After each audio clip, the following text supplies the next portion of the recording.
Muy buenos días, hermanos. Van a abrir sus Biblias, por favor, en Jeremías capítulo 52 y nos corresponde hoy terminar el último párrafo de este capítulo. Hemos tomado 4 domingos estudiando el capítulo 52 del libro de Jeremías y nos corresponde hoy terminar hablando sobre el fin del rey Joaquín en el cautiverio. Ha sido supremamente interesante ese estudio del profeta Jeremías. Hemos tomado 2 años aproximadamente estudiando este libro y en el capítulo 4, que es el capítulo final, que es el epílogo, hay 4 episodios que nosotros hemos narrado. Es importante el orden de los episodios que el profeta Jeremías, inspirado por el Señor, ha puesto aquí en el capítulo 52. Comienza el capítulo hablando del rey Sedequías, que fue el último rey de Judá, y termina hablando del rey Joaquín, que fue el rey que antecedió al rey Sedequías. Y en ese sentido es importante porque nos va a mostrar 2 hilos conductores del profeta Jeremías que ha manejado desde el comienzo de esta profecía, que tienen que ver básicamente no solo con 2 aspectos del carácter de Dios, sino también con 2 realidades de la monarquía en el término final del profeta Jeremías. Jeremías capítulo 52 versículos 31 al 34. Y sucedió que en el año 37 del cautiverio de Joaquín, rey de Judá, en el mes 12º, a los 25 días del mes, Evil-Merodach, rey de Babilonia, en el año 1 de su reinado, alzó la cabeza de Joaquín, rey de Judá, y lo sacó de la cárcel. Y habló con él amigablemente e hizo poner su trono sobre los tronos de los reyes que estaban con él en Babilonia. Le hizo mudar también los vestidos de prisionero y comía pan en la mesa del rey siempre todos los días de su vida. Y continuamente se le daba una ración de parte del rey de Babilonia, cada día durante todos los días de su vida, hasta el día de su muerte. Hoy vamos a centrarnos básicamente en analizar un poco la historia del rey Joaquín. Este rey Joaquín también fue conocido como rey Conías o rey Jeconías. Básicamente la Biblia le da 3 nombres a este rey, que es el último rey que viene de la descendencia directa de Josías y que va a continuar la genealogía de Jesús hasta Jesús en el Mateo capítulo 2. El título que yo le he puesto hoy a la enseñanza es Jeconías, Dios levanta y construye, usando básicamente el significado del nombre del rey Joaquín, que es Dios levanta, o Dios establece, o Dios construye. Yo quiero que nosotros usemos eso para guiarnos en el estudio de esta mañana. Porque mientras Sedequías significa Jehová es mi justicia, o Jehová justicia nuestra, Conías significa Dios levanta y establece, o afirma, o construye. Recuerden que hablamos de Sedequías, que fue en Sedequías que se tumbaron las 2 columnas principales del templo, donde estaba establecida la justicia simbólicamente y donde se mostraba la firmeza del gobierno y de la monarquía y por supuesto de la justicia divina. Mientras en Sedequías se destruye esta firmeza o este templo que tiene que ver con la justicia de Dios, en Joaquín se establece, ¿sí? O se afirma, o se construye, o se levanta. Y es importante lo que nosotros vamos a hacer porque realmente en orden cronológico, por orden cronológico debiéramos haber hablado primero de Joaquín y después de Sedequías. Porque Joaquín fue un rey anterior a Sedequías. Y eso nos muestra una vez más que el libro del profeta Jeremías no está escrito en orden cronológico, ni las profecías ni los eventos históricos, sino que el libro del profeta Jeremías tiene un orden diferente, no como algunos biblistas dicen que es un libro desordenado, sino que tiene un orden, pero es un orden diferente, no cronológico, no histórico, no temático, sino que su orden es diferente y por supuesto obedece a un orden que tiene que ver con el carácter de Dios y con el propósito fundamental de cómo Dios quiso darnos esta historia. Entonces es importante porque Sedequías representa justicia y Joaquín representa gracia y misericordia, que son 2 aspectos fundamentales del carácter de Dios que tienen que ver con la redención y que nosotros hemos visto a lo largo de estos estudios, justicia y misericordia. Justicia y misericordia son 2 aspectos del carácter de Dios y 2 aspectos que se muestran a través del Evangelio, pero que caminan juntos. Dijimos que generalmente muchas personas cuando estudian la palabra piensan que Dios es solamente justicia. Y hay movimientos evangélicos o movimientos religiosos que enfatizan desmedidamente la justicia de Dios y caen en el legalismo, ¿sí? o caen pues en una interpretación muy precisa con aspectos sentenciarios de Dios, porque dicen, no, Dios es fuego consumidor. Y de pronto esto que yo haga o deje de hacer, va a caer fuego del cielo y me consume. Pero hay otros movimientos que nosotros conocemos hoy en día y que son bastante comunes entre nosotros, que hacen un énfasis desmedido en una gracia que no está fundada en la Biblia. Entonces dicen, no, pues Dios es bueno, misericordioso, entonces pues podemos vivir de cualquier manera y Dios no nos va a tomar en cuenta. Esos dos aspectos son extremos porque no se pueden tomar por separados. Justicia y misericordia son dos verdades del carácter de Dios que tienen que ir juntas, y van juntas en la Escritura, pero tienen que ir juntas también en la comprensión nuestra de cómo Dios se revela, y deben ir juntas en la aplicación de la vida diaria. Justicia y misericordia. Y el profeta Jeremías es un hábil escritor, inspirado por el Espíritu, y hábilmente nos presenta estas dos realidades. Sedequías representa la justicia. Sedequías es el último rey. Sedequías debería ser el último episodio que se narra en este libro, porque es el último rey. Reinó 11 años en Judá y Jerusalén, y luego fue juzgado por Nabucodonosor. La pregunta que nos surge a nosotros en esta mañana es ¿por qué Sedequías no es el último episodio que se narra? ¿Por qué no nos queda a nosotros en la memoria o en la retina el último episodio cronológico de la historia de Judá y Jerusalén, que esencialmente tendría que ser de justicia, que es lo que advierte Jeremías por años? ¿Por qué se pone a Sedequías antes y luego se retoma la historia anterior de un rey que ya no estaba en ejercicio y que estaba en el exilio por muchísimos años? ¿Y por qué se usa como si fuese casi el último episodio? Si nosotros no conociéramos los episodios cronológicamente en el orden que se presentaron, nosotros terminaríamos pensando que Joaquín es el último rey. Pero resulta que no. Nosotros sabemos que Joaquín es un rey anterior. ¿Por qué se presenta Joaquín en esta oportunidad como el punto final de esta historia y cierra el telón hablándonos de Joaquín? Porque intencionalmente Dios nos quiere mostrar un orden lógico de cómo Dios obra la redención. Y en primer lugar, Dios obra la redención mostrando su justicia severa por la pecaminosidad y la maldad nuestra, pero luego frente a esa justicia inminente y a esa severidad de Dios, Él muestra su gracia en Jesucristo para darnos esperanza. ¿Estamos de acuerdo? Cuando nosotros vamos al capítulo 1 de Jeremías, Jeremías recibe en su llamado dos visiones, no sé si ustedes las recuerdan, pero cuando Dios llama a Jeremías, le dice Jeremías, primero pues está todo el diálogo de que Jeremías no quiere ir, que no se siente capacitado, pero luego Dios le dice, te voy a dar dos señales.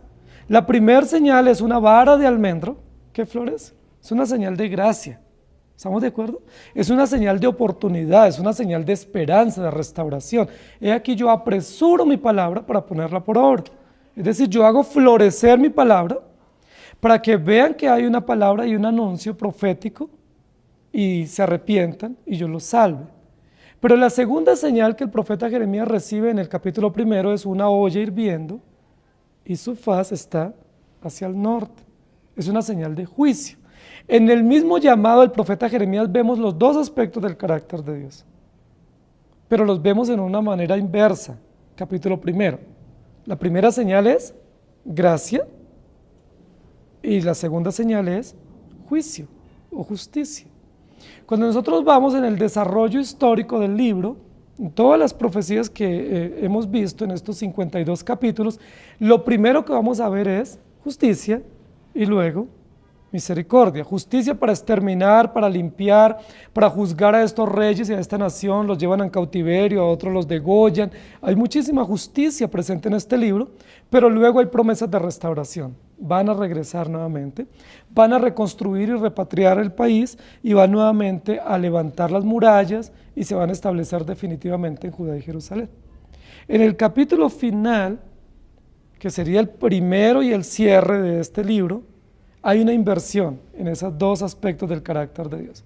Mientras el capítulo 1 comienza con gracia y termina con justicia, en cuanto a las dos señales que mencioné, el capítulo final termina primero hablando de justicia, representada o encarnada en el rey Sedequías, y cierra con misericordia o con bondad o con esperanza, representada a través del rey Joaquín. ¿Estamos de acuerdo? Vamos a revisar un poco en qué consiste este mensaje. Joaquín o Jeconías fue el hijo del rey Joacim. Hijo del rey Joacim, nieto del rey Josías. ¿Sí? Jeconías fue rey, fue rey después del rey Joacim y fue puesto en el trono, pero la Biblia nos va a decir algo supremamente importante para nuestro estudio, y es que Jeconías solamente reinó 3 meses y 10 días. Es un dato muy preciso, ¿sí? Es un dato supremamente importante para nosotros comprender que no tuvo la oportunidad de gobernar realmente, porque en 3 meses, ¿qué se puede hacer? Los gobernantes en Israel eran puestos vitaliciamente. Si él fue puesto a gobernar y era un gobierno permanente, ¿por qué él solo gobierna 3 meses y 10 días? ¿Por qué no tuvo la oportunidad de gobernar ampliamente y poder ejercer todo lo que posiblemente él debería haber hecho en Judá y en Jerusalén? Él era nieto del rey Josías, hijo de Joacim. Joacim reinó 11 años. En los 11 años dice la Biblia que Joacim hizo lo malo ante los ojos de Dios. En los 11 años hubo una invasión de Nabucodonosor en Judá y en Jerusalén, y es bajo ese reinado de Joacim que Nabucodonosor se empeña en invadir a Judá y a Jerusalén, porque Joacim básicamente se rebela contra Nabucodonosor.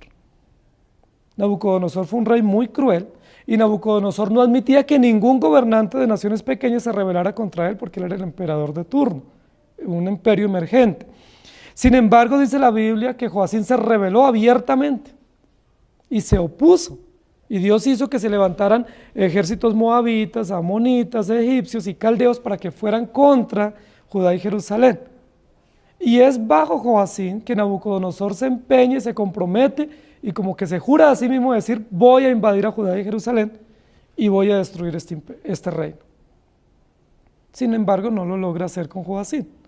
Joacim termina su reinado, se pone inmediatamente al hijo, según la orden bíblica de que su hijo gobernara, pero solo gobierna 3 meses y 10 días. Hay 2 textos en la Biblia que pudiesen presentarse para una aparente contradicción. Hay algunos estudiosos intencionales de la Biblia que buscan contradicciones, que ellos dicen la Biblia tiene una contradicción, y hay una contradicción terrible en Jeconías.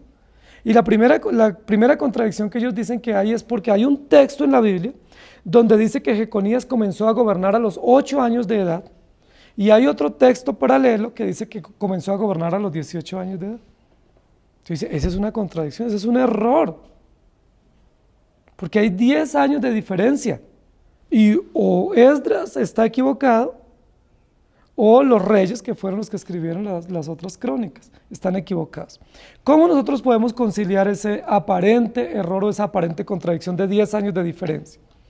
Como lo podemos conciliar es de la siguiente manera: cuando Joacim fue rey, él sabía que uno de sus hijos debía reinar, y como él sabía que uno de sus hijos debía reinar, él, mientras él era rey, ungió a su hijo de 8 años, a su hijo Jeconías, dando a entender públicamente que en el momento en que él faltara, él aprobaba que era Jeconías el que debía aspirar al trono y no otro de sus hijos, ¿sí? Y que ya públicamente estaba ungido. No sé si ustedes recuerdan la historia del rey David, que fue ungido antes de estar en el trono, ¿sí? Saúl estaba en el trono, pero ya David estaba ungido como rey, pero no era rey. Israel no tuvo 2 reyes nunca, simultáneamente.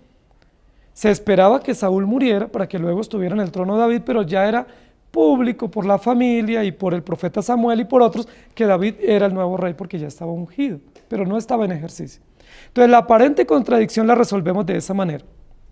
Joacim ungió a Jeconías para que públicamente se supiera y Jeconías estuviera preparado que en el momento en que Joacim faltara, quien iba a estar en el trono era Jeconías. Y efectivamente, 10 años después, de los 11 que gobernó Joacim, cuando Joacim muere, inmediatamente llega al trono Jeconías, y Jeconías es el rey oficial legítimo, no solo por el plan de Dios, sino también por la intervención de Joacim al ungirle como rey anticipadamente. Entonces no hay contradicción en la Escritura. Creemos firmemente que la palabra de Dios es infalible, es inerrante, y que solamente se estaba anticipando que el que iba a aspirar al trono era Jeconías. Entonces, de esa manera, Joacim reinó 3 meses y 10 días. La Biblia nos va a decir exactamente el periodo en el que él gobernó. Y en ese periodo dice la Biblia que sucedió la principal o la primera invasión fuerte de Babilonia contra Judá y Jerusalén. Se cree básicamente que eso sucedió en el año 597 a.C. En esa primera deportación, cuando se da, en esa invasión que hace este rey Nabucodonosor contra Jeconías, él se llevó unos cautivos. La Biblia dice que en esta invasión, en esta deportación, él se llevó a 3.000 hombres importantes que pertenecían a la aristocracia de los judíos, que eran de la nobleza judía, y se llevó a todos los artesanos y los hombres profesionales de la ciudad, pero en ese grupo se llevó a un hombre joven, que fue muy importante después para los judíos en el exilio, que posteriormente fue llamado como profeta y se llama Ezequiel. En esa segunda deportación se llevó a Ezequiel. Es decir, Jeconías fue llevado cautivo en el año 597 a.C., dejó el trono y Nabucodonosor puso a Sedequías, que era un tío de él, y se lo llevó cautivo junto a otros cautivos y junto a Ezequiel, que iba a ser un profeta en el exilio. Esto es muy importante, porque en esta segunda deportación lo que hizo Nabucodonosor fue llevarse todos los objetos del templo, básicamente el mobiliario, con lo que se oficiaba en el templo. Es decir, los sacerdotes se quedaron sin elementos consagrados para poder oficiar los sacrificios y las ceremonias que ellos hacían en el templo permanentemente, porque fueron llevados. La esperanza de los judíos en esta segunda deportación fue la siguiente: que Jeconías fuera liberado pronto y que rápidamente los objetos sagrados regresaran a Judá y Jerusalén. Esa fue la esperanza. Estos cautivos que fueron, ellos se fueron con esa esperanza en mente, y los que se quedaron dijeron, muy pronto tendrán que regresar. Jeconías no fue muerto, cosa que hacía generalmente Nabucodonosor con algunos reyes. Y lo que nosotros creemos básicamente es que Jeconías no fue llevado a causa de sí mismo, por alguna dificultad con Nabucodonosor, sino que Jeconías fue llevado a causa de una venganza que tuvo Nabucodonosor con Joacim. Porque la Biblia no dice que Jeconías se rebeló contra Nabucodonosor, ni que se opuso. En 3 meses y 10 días no podía haber hecho realmente nada. Hay un texto en la Biblia que dice que hizo lo malo ante los ojos de Dios. Pero es muy probable que ese texto esté diciendo más que todo que él fue llevado cautivo en razón de todo lo malo que hizo Joacim en 11 años, y por lo cual Nabucodonosor se había pues asegurado que iba a invadir la ciudad y llevar cautivo al nuevo rey. Como no pudo llevar a Joacim, entonces inmediatamente viene e invade Judá y rápidamente lleva a su hijo cautivo y lo va a llevar a Babilonia.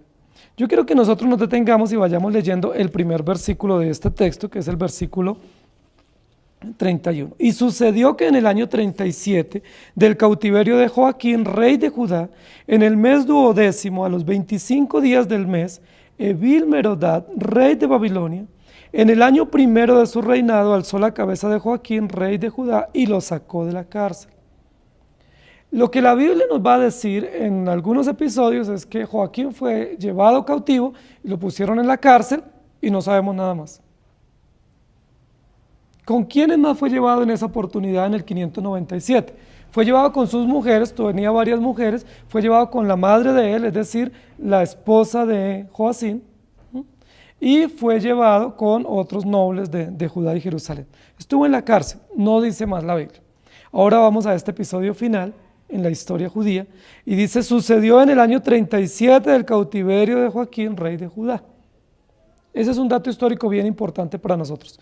Llevaba en esta oportunidad, es decir, el episodio que se va a narrar acá, fue después del 597, 37 años.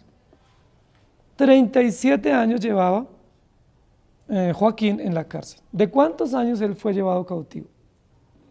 18 años. Ahora, después de 18 años, tiene 37 años en la cárcel, estuvo prisionero junto con muchos prisioneros que había en Babilonia, el rey Joaquín de Judá, en el año 12º. Ahora, hay un dato supremamente importante que yo quiero llamar la atención de ustedes, versículo 31. Sucedió que en el año 37 del cautiverio de Joaquín, rey de Judá, han pasado 37 años. Él es un vasallo de Babilonia, es un preso político. 37 años. ¿Por qué el texto bíblico lo reconoce o lo identifica como rey de Judá? Judá y Jerusalén ha sido destruida. No hay templo, no hay trono, no hay dinastía en Judá y Jerusalén. La ciudad está en ruinas, la mayoría de los judíos han sido dispersos, han sido llevados cautivos. Pero ¿por qué después de 37 años todavía se reconoce a Joaquín como el rey de Judá, como un rey legítimo de una dinastía? Y aún no dice un rey en el exilio, no dice un rey cautivo, sino el rey de Judá. Es una afirmación categórica, es un dato histórico importante que nos va a dar el texto bíblico. Ahora, ¿qué es lo que nos está dando a entender este datico? Que aunque Jeconías está en el exilio, y aunque no está oficiando como rey en Judá y Jerusalén, que es el lugar de la dinastía a causa de las invasiones y a causa de la destrucción del trono, él continúa siendo rey de Judá. No es rey en Babilonia, no es rey para los judíos, pero el texto bíblico lo registra y lo reconoce como el rey de Judá. ¿Por qué este dato es importante para nosotros? ¿Y por qué es un dato de esperanza y de alegría saber que aún hay un rey de Judá que continúa, aunque está en la prisión?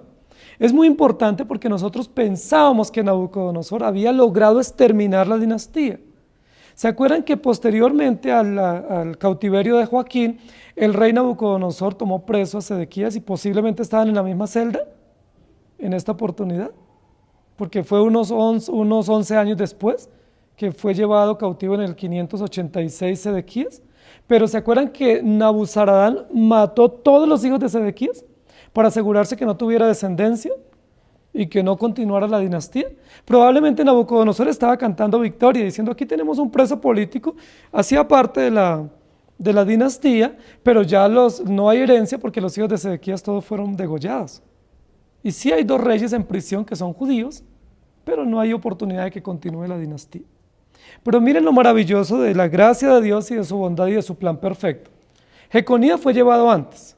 Lo que no sabía Nabucodonosor, y nosotros sí sabemos, gracias a Dios y a su texto bíblico, es que la dinastía mesiánica y davídica no vendría por Sedequías, sino por Jeconías. Esa es la razón por la cual Nabucodonosor, desconociendo eso, él no se percató de que Jeconías fuera llevado sin esposa y que no tuviera hijos.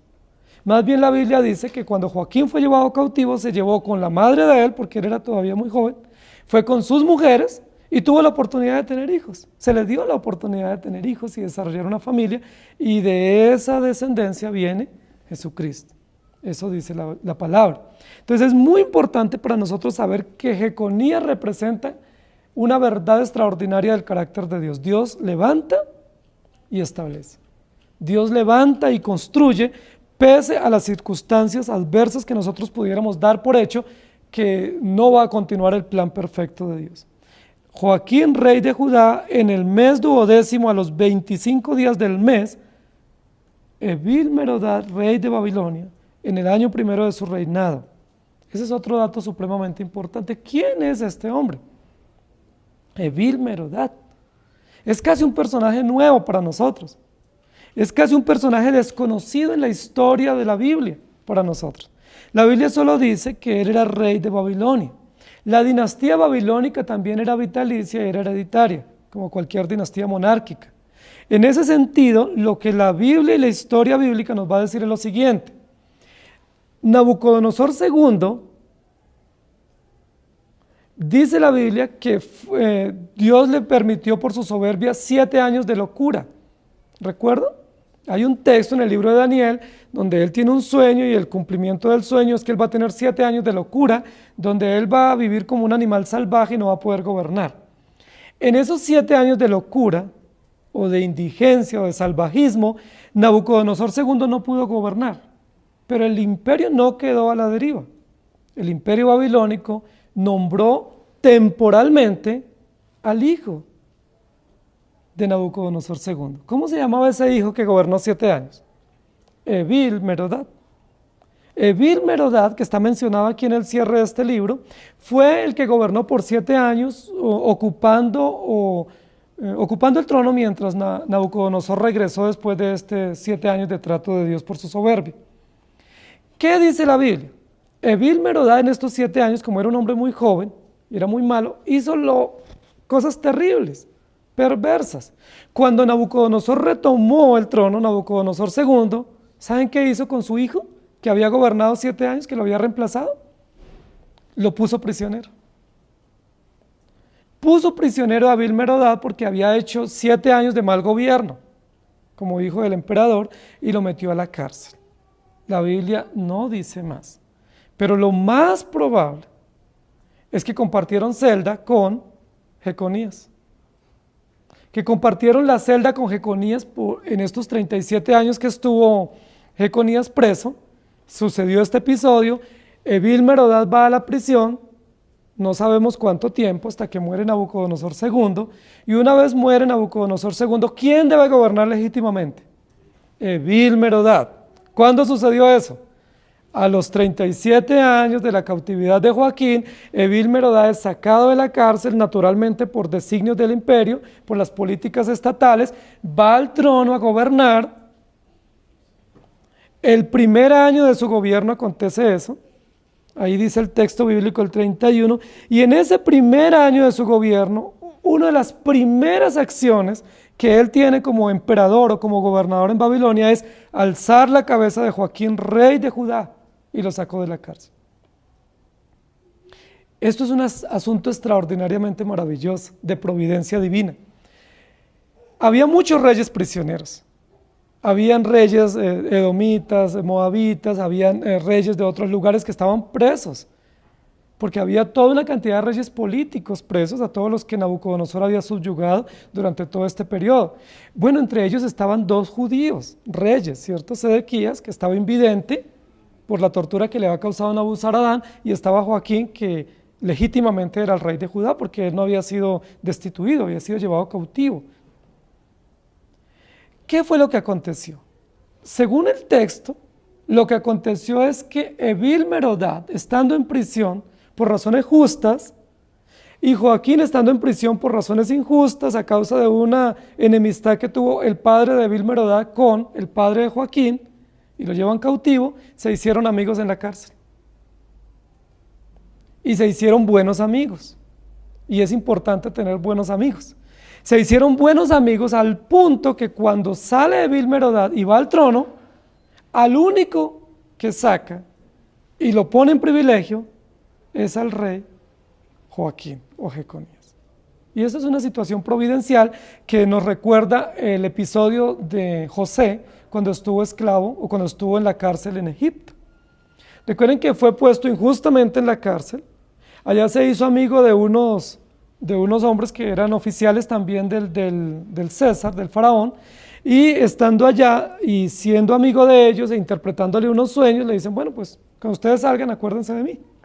Y recuerden que ese fue el medio que Dios usó para sacar luego a José de la cárcel y llevarlo a ser el gobernador en Egipto. Este episodio es similar a ese episodio que acontece en el Génesis. En el año primero de su reinado, es decir, se propuso a Evil Merodach que una de las primeras acciones de él como emperador en Babilonia sería alzar la cabeza de Joaquín, y en segunda oportunidad en el mismo versículo dice rey de Judá. Para Evil Merodach, ¿quién era Joaquín? No era un prisionero político, era el rey de Judá. Para este nuevo emperador babilónico, Joaquín era el rey legítimo de Judá. Y dice, y lo sacó de la cárcel. Hay varias acciones que va a hacer este hombre emperador con Joaquín. Y por eso es importante este relato. La Biblia guarda silencio en 37 años de cautiverio de Joaquín. La Biblia no nos va a decir qué aconteció, cómo fue el trato, con quién se encontró. Solamente va a narrar un episodio importante para Judá y Jerusalén y para todos nosotros. Y es, hay un rey judío preso, que es legítimo, y va a ser sacado de la prisión para que nos muestre toda la oportunidad que él va a tener para el regreso. ¿Recuerdan cuántos eran los años del cautiverio de los judíos? El exilio de Judá y Jerusalén, ¿cuántos años fue profetizado? 70 años. 70 años, están corriendo esos 70 años desde el 605 a.C. El cautiverio de Joaquín fue en el 597 a.C. El cautiverio de Sedequías en el 586 a.C. Han pasado 37 años después del 597. Entonces ya hay más de 40 años de cautiverio, desde el 605. ¿Eso qué significa? Que ya ha pasado más de la mitad del exilio y la nueva generación se apronta para prepararse para el regreso. Y es importante este episodio para nosotros, no solo por la justicia que se hace contra el rey Joaquín, sino por la esperanza que tienen los cautivos y la esperanza que tenemos nosotros de ver cómo Dios está cuidando la descendencia y cumpliendo el plan perfecto. Versículo 32. Y habló con él amigablemente e hizo poner su trono sobre los tronos de los reyes que estaban con él en Babilonia. Y habló con él amigablemente. ¿Qué nos está diciendo el texto? ¿Qué fue lo que surgió estando en prisión? Una amistad. Un rey juzgado o el hijo de un emperador juzgado por situaciones legítimas, pero un rey judío que estaba en el exilio, prisionero, cautivo, por cosas no tan legítimas, propias de él, sino propias de la dinastía y del trato de Dios con su pueblo. Este hombre lo que hace es hablar con él amigablemente. E hizo poner su trono sobre los tronos de los reyes que estaban con él en Babilonia. ¿Cuántos reyes habían en prisión? La Biblia no dice, pero había muchísimos. Muchos reyes prisioneros por diversas causas, generalmente por oponerse al emperador. Recordemos que otra de las acciones de Jeconías fue que Jeconías obedeció al profeta Jeremías cuando le dice entrégate para que no te maten.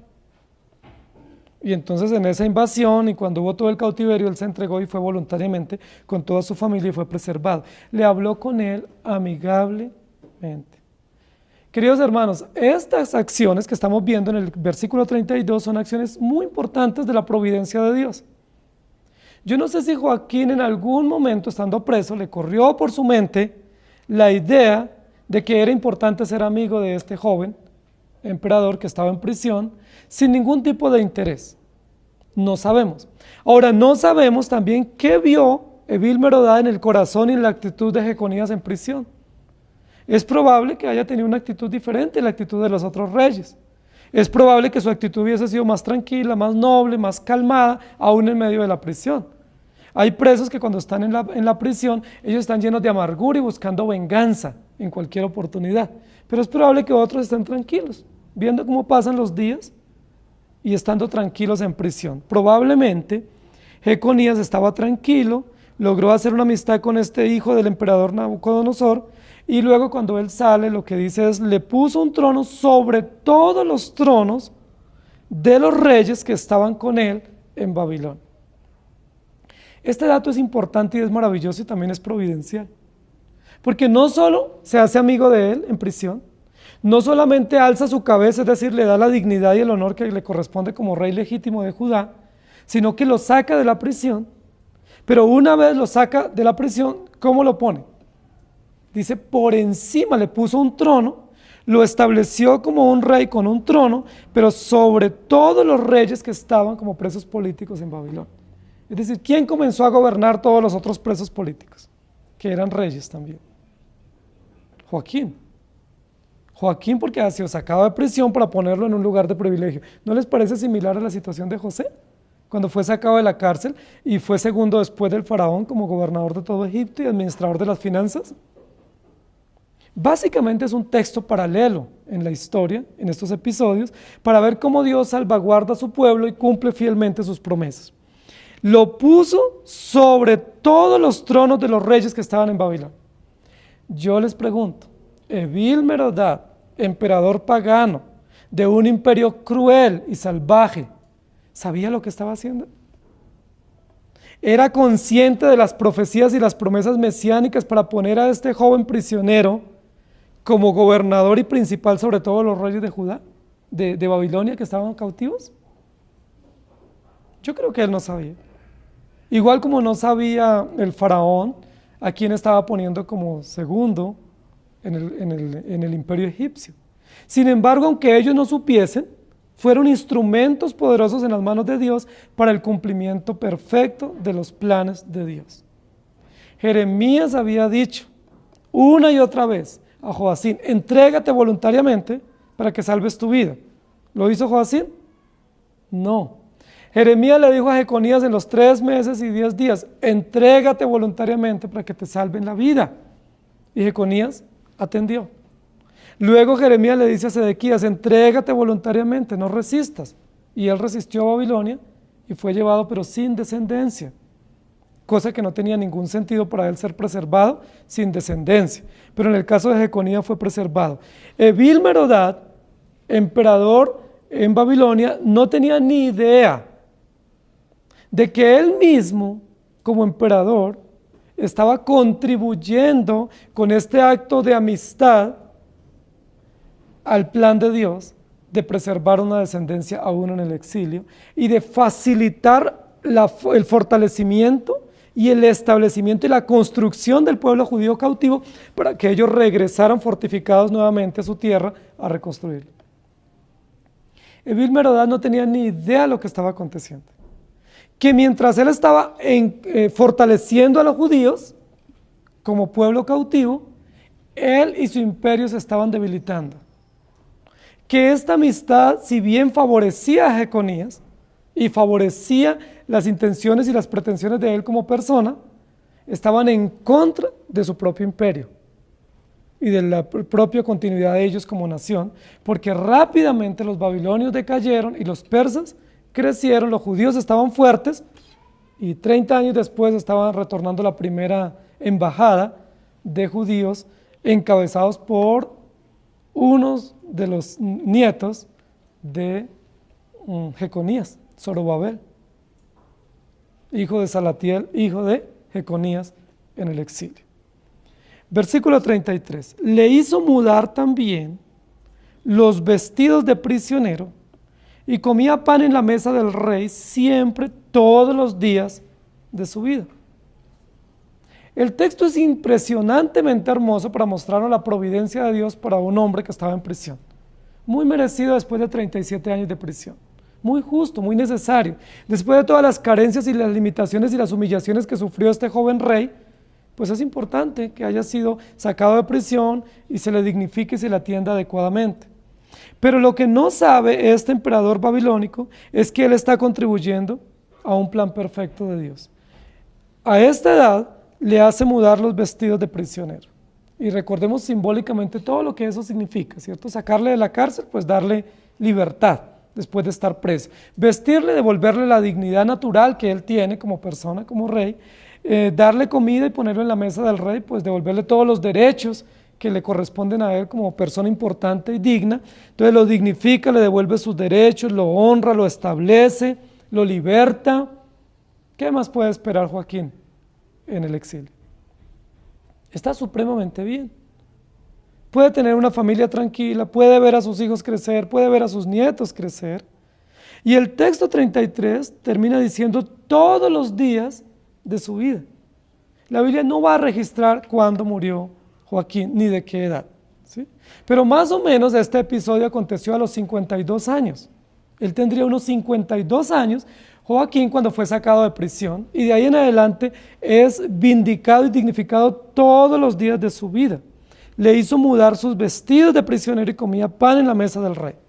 No sé si recuerdan la parábola del hijo pródigo, que después de pasar tantas situaciones de sufrimiento, se le honra también dándole calzado nuevo, dándole vestido nuevo, un anillo y haciendo un banquete con muchísimos invitados. Dignidad, honra, honor, privilegios y derechos. Y si recordamos nuevamente a José, el hijo de Jacob, de igual manera cuando él es sacado de la prisión, dice la Biblia que el emperador, ¿cierto? El faraón le puso un anillo y pregonó por todo el imperio que él era el segundo al mando, después de él lo honró después de haber pasado tantas penurias en la prisión. Lo que está viviendo aquí Joaquín es una situación supremamente hermosa, maravillosa de la providencia divina. A veces nosotros pasamos por sufrimientos, hay temporadas, hay épocas de dolor, de aflicción, de carencias, y nosotros pensamos que eso nunca va a terminar. Y es probable que en ese momento nosotros pensemos que textos como Romanos 8:28 no son reales para nosotros. Es probable que cuando alguien nos diga, mire hermano, la Biblia dice a los que aman a Dios todas las cosas les ayudan a bien, nosotros tengamos una sonrisa un poco incrédula, diciendo sí, pero eso para mí no aplica. Es probable que nosotros pensemos que realmente Dios está contra nosotros, como dijo Noemí al regreso de Moab. Y es probable que nosotros pensemos que el sufrimiento es tan largo, tan agudo, tan profundo, que nunca va a terminar, que Dios no tiene la forma, la condición o el propósito de revertir esa circunstancia y darnos esperanza. Es muy probable que uno piense eso. Es muy probable que Joaquín pensó eso. ¿Cuántos años llevaba en la prisión? 37 años. Eso sería casi una cadena perpetua. Eso sería casi una condena de por vida a estar en prisión. 37 años, los mejores años de su vida. Desde los 18 años hasta los 52 años los pasó en prisión. ¿Qué pensaríamos de una persona así en esas circunstancias? O si fuésemos nosotros en una realidad de dolor, de angustia, de enfermedad, de carencia o de pobreza, 37 años y que a los 52 años nos diga, bueno, ahora hay oportunidad. Pero lo que nos muestra acá es la justicia de Dios junto a su misericordia mostrando un plan perfecto. Y el plan perfecto es, Jeconías no puede permanecer en prisión porque él es el rey legítimo de la dinastía. Y Jeconías tiene que pasar a la historia y tiene que terminar sus días de otra manera. Porque Dios no es tan cruel para tener a un hijo suyo o a un descendiente legítimo de su familia, de su linaje, en esas circunstancias y que el telón se cierre diciéndonos, y murió Joaquín en prisión. La Biblia no va a registrar de esa manera. La Biblia lo que nos va a registrar es, fue sacado de prisión, se le cambiaron sus vestidos de prisionero y no tuvo ya un vestido propio de un uniforme de prisionero, sino que tuvo un vestido real, porque se le puso sobre los tronos de los demás reyes y comía pan en la mesa del rey siempre, todos los días de su vida. Es interesante toda la transformación, ¿no? De preso a libre, de indigno a digno, de estar sin alimento a tener alimento, de estar en una celda a estar en un palacio. Antes tenía otros presos como compañeros de celda y de alimento, ahora tiene al mismo rey al frente todos los días. Todos los días estuvo hasta el final de sus días comiendo siempre en la mesa del rey. ¿Ustedes recuerdan cuál fue un rey que después de pocos años gobernó a Babilonia? Uno que anuncia el profeta Isaías. Ciro, un rey Ciro, el rey Ciro, el persa, y probablemente también fue junto a la mesa de él que estuvo Jeconías como rey, comiendo y alimentándose. Eso nos muestra muchos planes del cuidado de Dios, de cómo transforma Dios las circunstancias, de cómo hay esperanza en medio de las adversidades, de cómo no podemos desanimarnos en medio de las carencias de la vida, porque el Señor tiene planes perfectos y Él va a cumplir su propósito. Ahora, algo muy interesante que nosotros vemos en la historia es lo siguiente. Ustedes pueden ir a Mateo capítulo 1, cuando está la genealogía, y es lo siguiente. La Biblia va a decir lo siguiente: Josías engendró a Jeconías, y Jeconías encendió a Salatiel, y Salatiel engendró a Zorobabel, y después va a venir hasta Jesucristo. Yo les pregunto, ¿realmente Josías engendró a Jeconías? Ahí van a decir otros, otra contradicción, otro error terrible en la escritura. Acabo de encontrar un error. La Biblia no es fiel, no es fidedigna, no es inerrante, pero no es eso lo que la Biblia nos muestra. ¿Ya llegaron allá? Mateo capítulo 1. La Biblia no dice que Josías engendró a Joacín y Joacín engendró a Jeconías y Jeconías engendró a Salatiel. ¿Por qué la historia bíblica en la narración de la genealogía omite a Joacín? Porque realmente Jeconías era hijo de Joacín y no hijo de Josías. Pero el texto bíblico lo narra así en la presentación genealógica en Mateo capítulo 1. ¿Saben? Cuando el profeta Jeremías dio una profecía, en esa profecía dijo que hablando a Jeconías, Pero refiriéndose a Joacín, dice, no habrá hijo que se siente en el trono, ¿sí? Y que gobierne, refiriéndose a Joacín porque hizo lo malo ante los ojos de Dios. Y en ese sentido una sentencia condenatoria, justa, contra Joacín, a tal punto que Joacín no aparece en la genealogía. Y hay un salto de Josías a Jeconías y continúa la genealogía. Eso es extraordinario, porque lo que nos está diciendo Dios es que Joacín no fue considerado digno por Dios para pertenecer a la línea genealógica del Mesías. Si bien es cierto, biológicamente era de la genealogía, en términos mesiánicos, de la ortodoxia del plan de Dios, no debe estar registrado su nombre. Eso es justicia. ¿Por qué se relaciona a Jeconías con Josías y no con Joacín? Eso es misericordia. Porque realmente todos los hijos de Josías hicieron lo malo ante los ojos de Dios. Recuerden que dijimos que de Josías era como un árbol de frutos secos.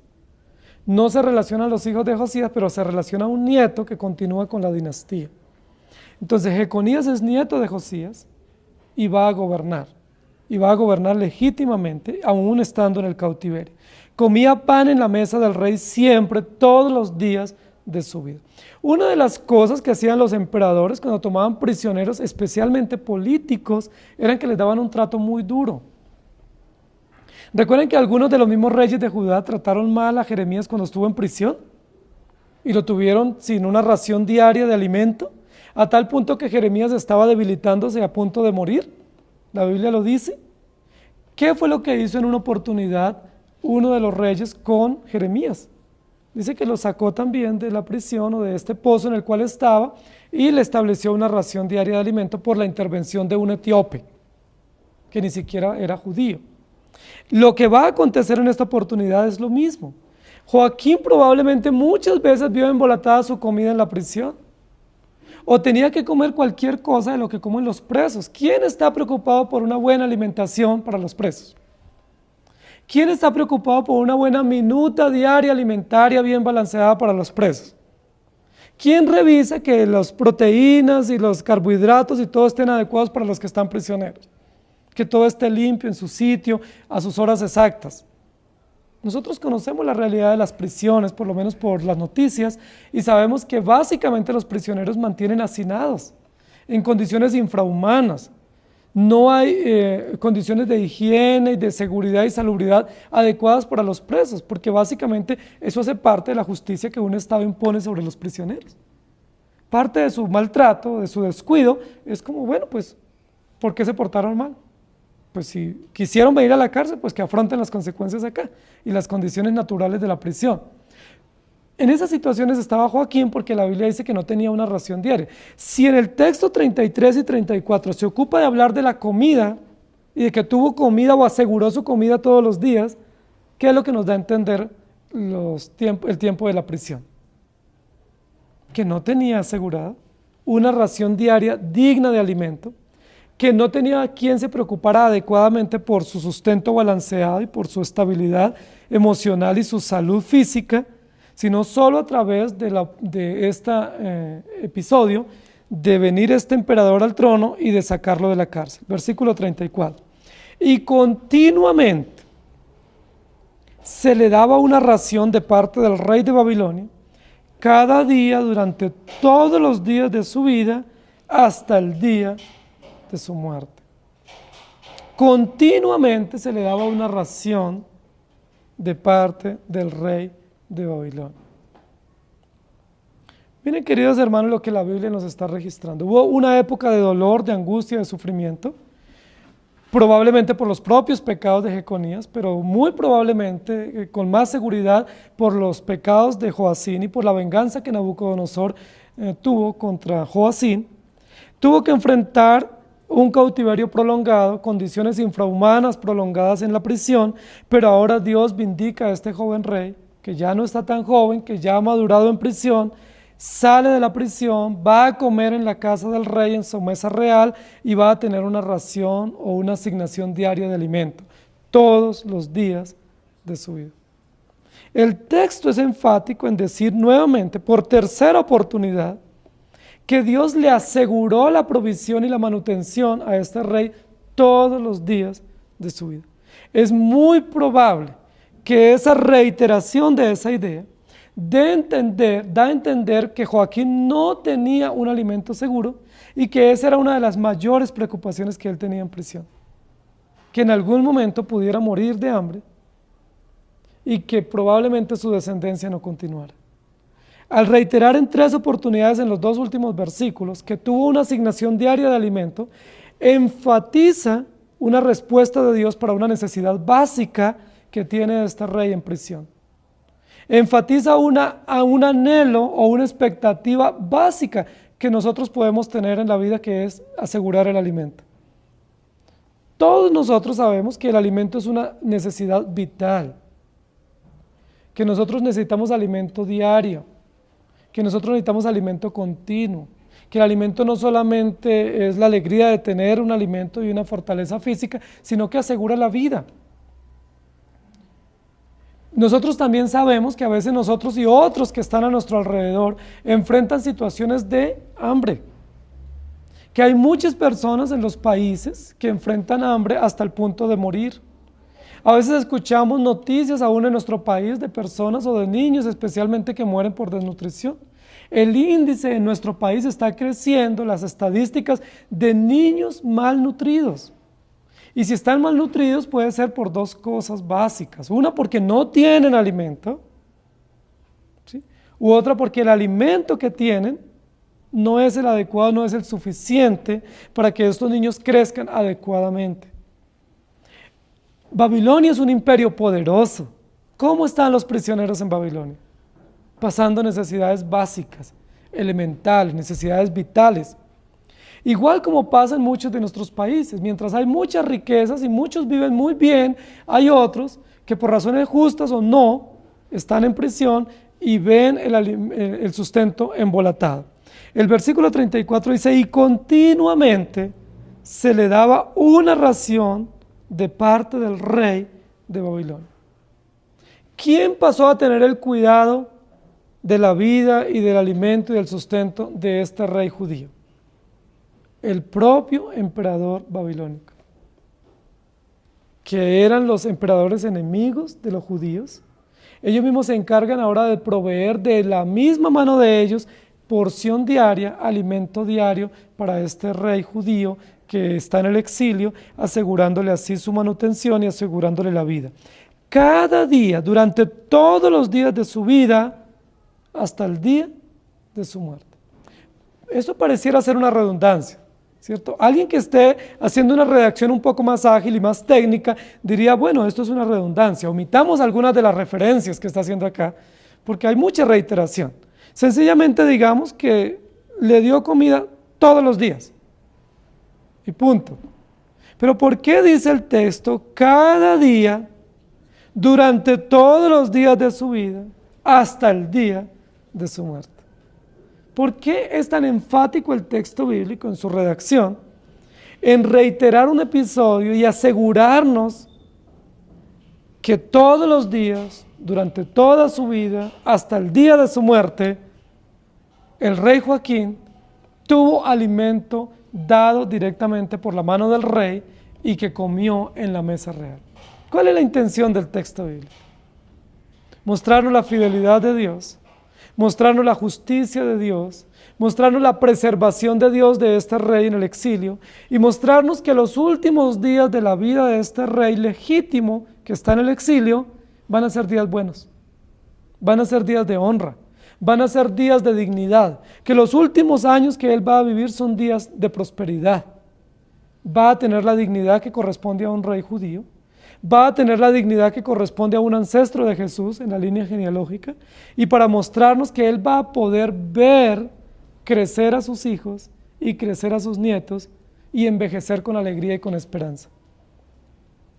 Es muy probable que muchos de nosotros estemos preocupados por cómo vamos a envejecer. A veces estamos pensando, es que si yo a determinada edad no tengo esto o aquello, no aseguro mi futuro. Lamentablemente la cosmovisión del mundo en el que vivimos nos dice esto. Si tú a los 35 años no has logrado esto, ya no lo vas a lograr. Si tú a los 40 años no te has realizado como profesional y no has tenido esto, ya no vas a poder tener. Los bancos ya no nos prestan después de los 40 años. Yo ya estoy entrando en esa franja de edad. Ya no hay quien nos emplee después de los 40 años. Ya no tenemos oportunidad de asegurar una pensión después de los 40 años y no hemos venido trabajando desde más jóvenes. La sociedad es cruel. La cosmovisión humana y materialista es cruel. Nos dice, si tú llegas después de los 40, no hay oportunidades. Vas a estar condenado a la miseria, a la pobreza, y a duras penas tendrás el alimento. Pero la palabra de Dios, que es fiel y veraz, nos dice todo lo contrario. ¿Cuántos años tenía Joaquín cuando fue puesto en libertad? 52 años. Según el periodo o el intervalo bíblico, había pasado ya de la edad productiva natural que la sociedad nos indica. Pero aún siendo un hombre mayor, tiene la oportunidad de tener un seguro de vida en la casa real.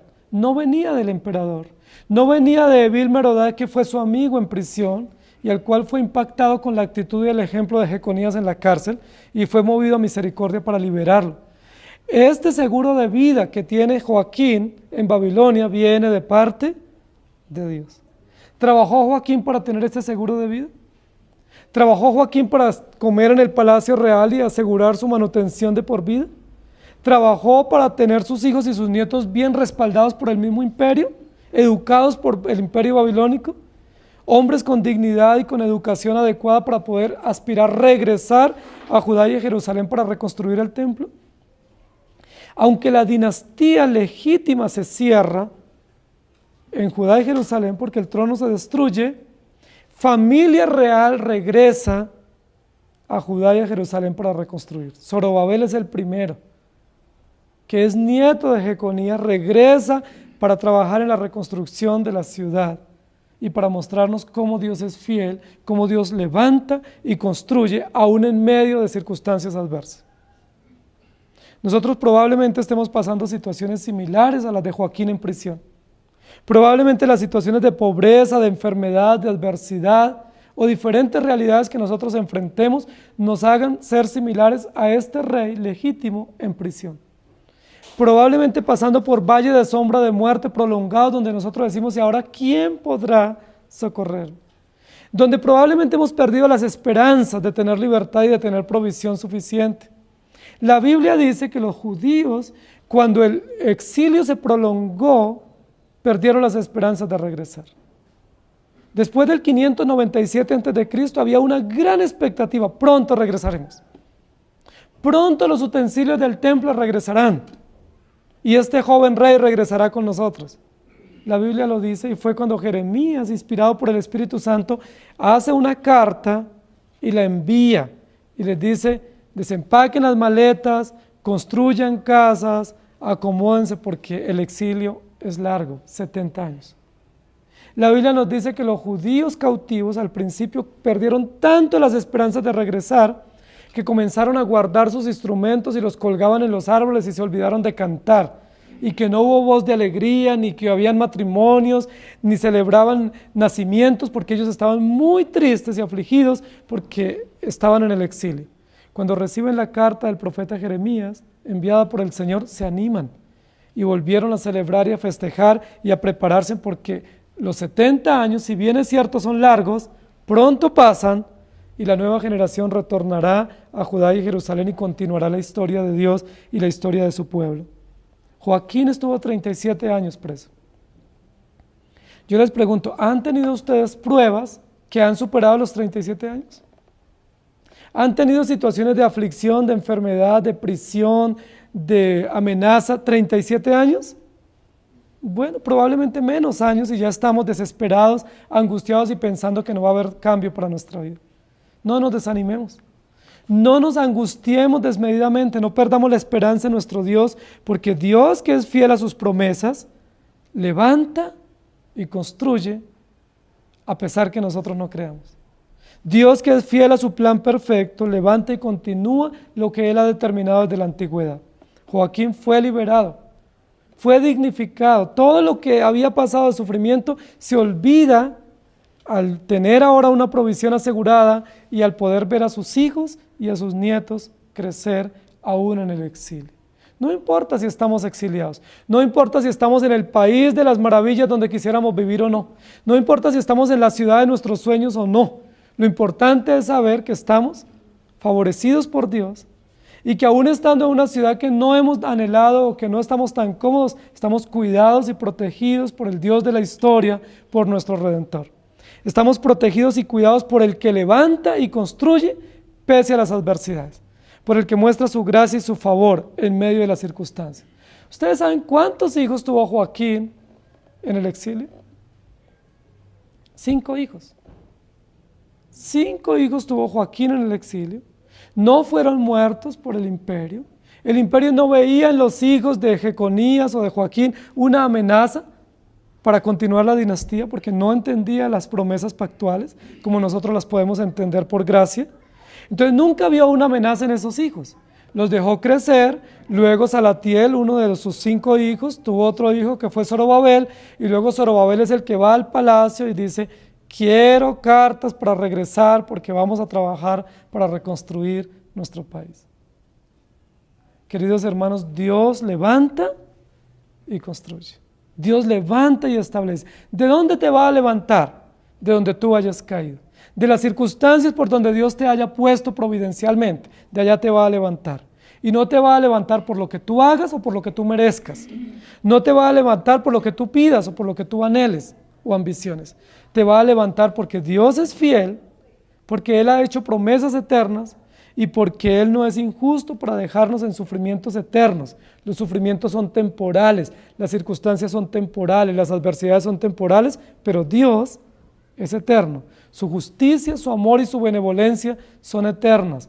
Gracias a Dios por eso. Jeconías, Dios levanta y construye. Y Dios puede hacer lo mismo contigo, con tu familia, con tu iglesia, porque confiamos en las mismas promesas. Aunque para el mundo no signifiquemos nada, Dios usa aún personas del mundo como instrumentos de bendición para nosotros y de bendición para su iglesia, porque el plan es de Dios y el plan continúa. Hay invasiones, hay circunstancias adversas, hay situaciones nefastas, dolorosas, angustiantes, agobiantes, pero el plan de Dios continúa fiel y seguro porque Dios levanta y construye. ¿Cuándo levanta? ¿Cuándo te va a levantar?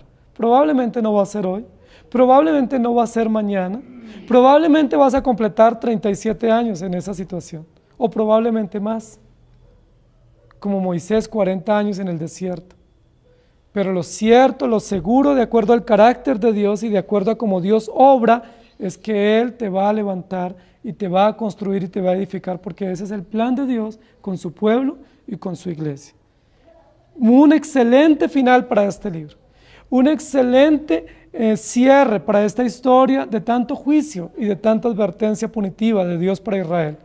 Si bien es cierto, están en cautiverio, uno de los cautivos que menos se pensaba es ancestro de Jesucristo, registrado después en la genealogía, y a partir de él Dios va a levantar a los judíos para regresar.